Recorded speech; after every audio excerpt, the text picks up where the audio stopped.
Bienvenidos al podcast Despertar Quantum, donde hablaremos de cómo creamos nuestra propia realidad y las herramientas de bioreprogramación, física cuántica, neurociencia, epigenética, inteligencia emocional, entre otros, para transformarte desde adentro. Yo soy Tania Ramón, especialista en bioreprogramación.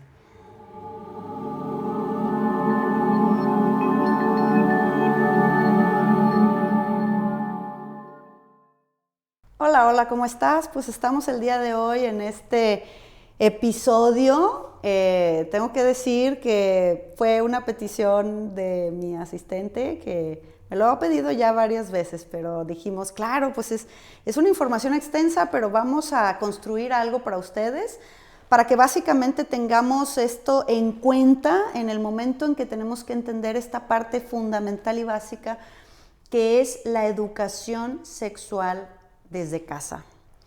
Vamos a hablar de este tema lo más abstracto posible para sembrarte a ti, como siempre, la necesidad de que te eduques al respecto porque es fundamental. Primero que nada tenemos que asumir que los seres humanos pues venimos de un acto sexual, nuestros padres a través de su acto sexual nos traen a nosotros a la vida. Es como funciona. No me importa tu creencia religiosa o darwiniana, pero pues básicamente eso es así. Quiere decir que el sexo, la sexualidad, nuestra actividad sexual, nuestra salud sexual forma parte de nuestra vida. Tengo que decirte que desde que nacemos y nos llaman de una manera o de otra, pues ya define nuestro género, ¿verdad? Entonces, la sexualidad vivida en función del género, no vamos a hablar y tocar todas estas variables que existen ahora, mentales, porque no son más que mentales, no son biológicas. Biológicamente tenemos dos géneros y no importan las variables en las que estemos, pero sí la información sexual. Tenemos que asumir que los seres somos sexuales desde el día que nacemos hasta el día que morimos.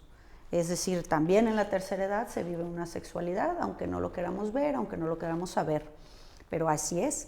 Negarlo, corazones, negar la parte de la sexualidad humana, porque ya somos papás y ya tenemos hijos en formación, pues es realmente adverso a su desarrollo. Vamos a recordar que tradicionalmente tú y yo, cuando estuvimos en nuestras etapas infantiles y adolescentes, nuestros padres asumieron, a no ser escasas y honrosas excepciones que me vas a contar, porque sí las hay, claro, nuestros padres asumían que en la escuela nos enseñaban todo y nos iban a decir todo. Bueno, nosotros ya vivimos la experiencia de eso y nos damos cuenta que no es así. El año pasado todavía dimos la formación de sexualidad, magia y creación, porque a través de esta información nos damos cuenta de la importancia que es tener una salud y un vínculo sexual sano con nuestra pareja, en armonía, como la creación divina lo esperó para nosotros. Quiere decir, corazones, que negar que nuestros hijos van a entrar un día en una vida sexual pues va a ser simplemente querer tapar el sol con un dedo. ¿A qué me quiero referir con esto?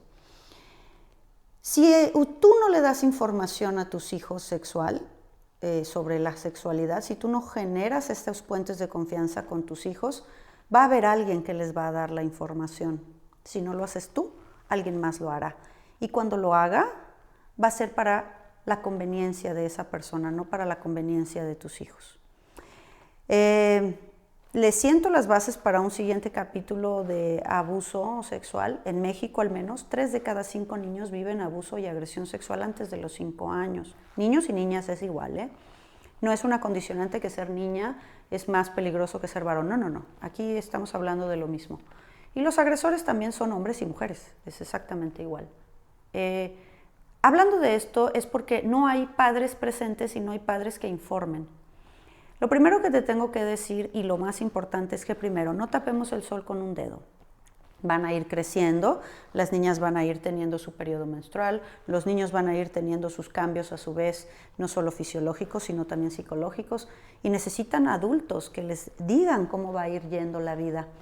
Lo primero que te puedo decir es que la información sexual se tiene que dar desde que el niño nace, es decir, desde que lo nombras, desde que sabes qué polaridad tiene, desde que sabes qué tan presente tienes que estar, es decir, ese acompañamiento. Y desde que nacen y son bebés se les tienen que hablar a los hijos en los términos correctos, cómo se llaman sus partes privadas y sus partes públicas, ¿sí? Las partes públicas son los brazos, las piernas. Mis partes privadas, pues es la zona genital y mi zona de los senos en el caso de las mujeres. Esa zona pública y privada a la que accedemos exclusivamente los que te cuidan, ¿verdad? Y hay cierta edad en la que es importante que ya el niño aprenda a asearse solo, a ir al baño y limpiarse solo y a no permitir que cualquier persona le asista. Sí, no es correcto.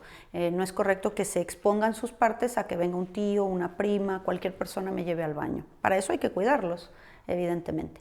Entonces, lo más importante es que vayas asumiendo que a la edad del niño, a la etapa del niño, es la información que vas a ir soltando. Pero siempre se tienen que hablar en los términos correctos, ¿verdad? Son tus senos, es tu vagina, es tu pene, esos son los nombres correctos. Porque nosotros todavía en mis épocas, mesozoicas y paleozoicas, en las que se decía para todo era la colita, ¿verdad? Y todo era el pajarito y la colita. Entonces, pues no definimos, y el mismo niño no define qué es la colita. Necesitamos llevar nombres correctos. ¿Por qué? Porque, digo, evidentemente ahorita no van a la escuela, pero si vuelven a la escuela o se ponen a convivir con otro tipo de niños o niñas, puede decir, mamá, es que me agarraron la colita, ¿no? Y puede ser que le dieron una nalgada o una patada en las pompas y el niño lo interpreta así. Entonces, en el momento de comunicártelo, pues no vas a entender exactamente de qué se está hablando. Entonces, los términos correctos son muy importantes. Vamos a ir dando información, como la edad del niño, no es lo mismo hablarle a un adolescente que a un niño de 5 o 6 años. Siempre asumiendo que la parte sexual existe y que va a encontrar personas en la calle que se tocan, que enseñan demasiados escotes o que están en alguna conducta sexual y nosotros no podemos tapar el sol con un dedo. Yo te invito a que aproveches ese tipo de eventos cuando hay una mujer embarazada para que tú entres con esos temas, ¿verdad? Y aproveches esas imágenes para que tú puedas explicar, ¿verdad?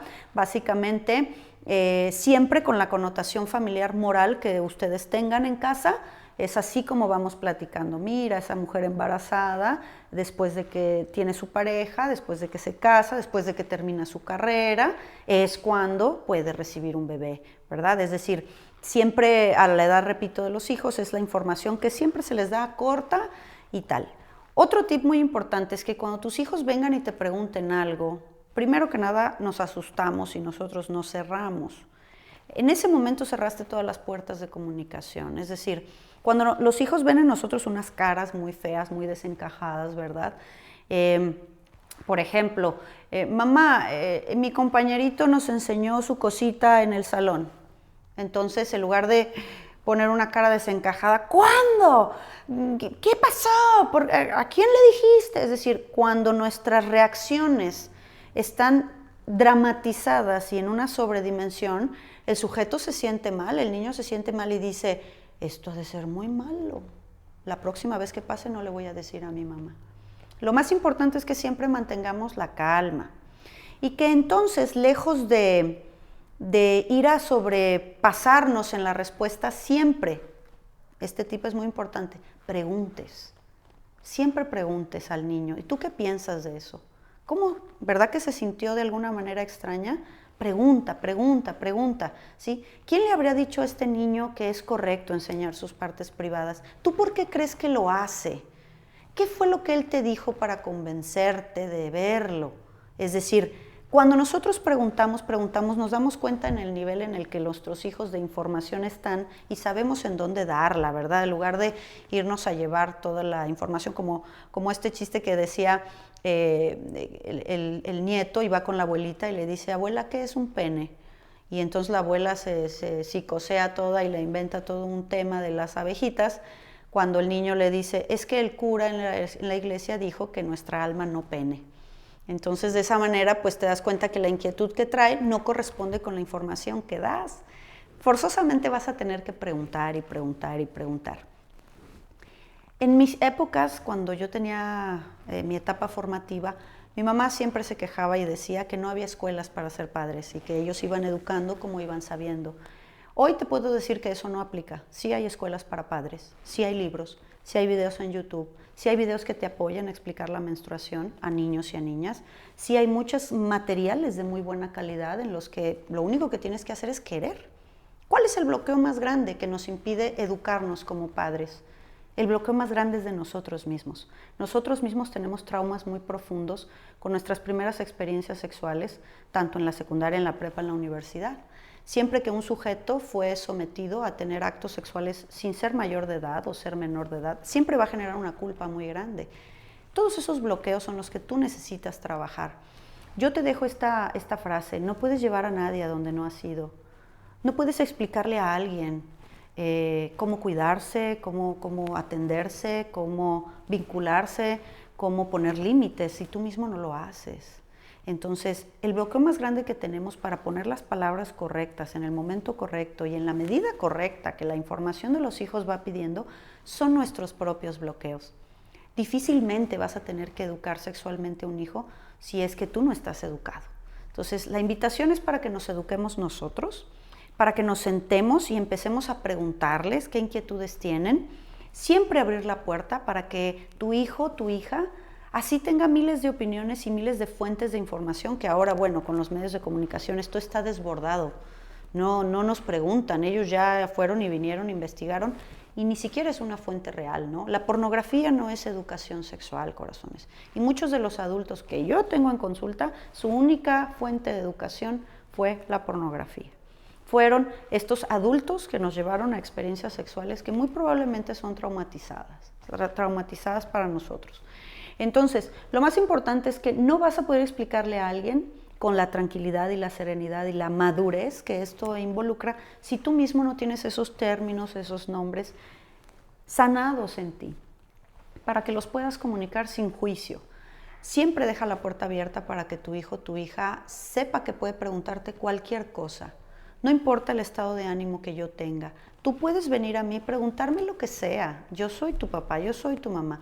Yo estoy aquí para responderte cualquier duda y si no, la investigaremos juntos. Pero de esa manera el sujeto, el hijo, no se siente solo ante tus interrogantes. Recuerda tú cuando estabas en la secundaria, recuerda tú cuando tenías estas inquietudes con los cambios que va teniendo tu cuerpo, si eres hombre o mujer. Entonces, no puedes negar que eso está ahí. No puedes negar lo que el hijo cuando ve una imagen y se queda desencajado y tú no preguntas y tú haces como que se le va a olvidar. Tanto en la educación sexual como en la educación en general para convertirnos en adultos, tenemos que decir que a los adolescentes, si no los ocupamos nosotros, se ocupan solos. Entonces, no es más que un momento en el que hay que reforzar la paternidad y la maternidad. La etapa adolescente es tan importante como la etapa de tener un pañal y un bibi. Es decir, no es porque ya están grandes y saben hacer muchas cosas que se van a educar solos. Quiero decirte que las mayores atrocidades que existen en la especie humana es porque las personas no tienen su sexualidad exactamente en equilibrio. Y si eso lo puedes evitar desde casa, educándote tú, abriéndote tú, rompiendo tus propios bloqueos tú, vas a poder ser un excelente acompañante, vamos a decir, un excelente coach de tus hijos. Mucho más allá que negarles o querer que vivan la vida diferente de ti o no cometan los errores que nosotros cometimos. La educación es la clave de todo. Te invito a que te abras tu mente y empecemos a hablar de esos temas con tranquilidad. ¿Vale? Hasta la próxima. Súmate a nuestras redes sociales en Facebook e Instagram en @QuantumGDL y encuéntranos en YouTube como Centro Quantum.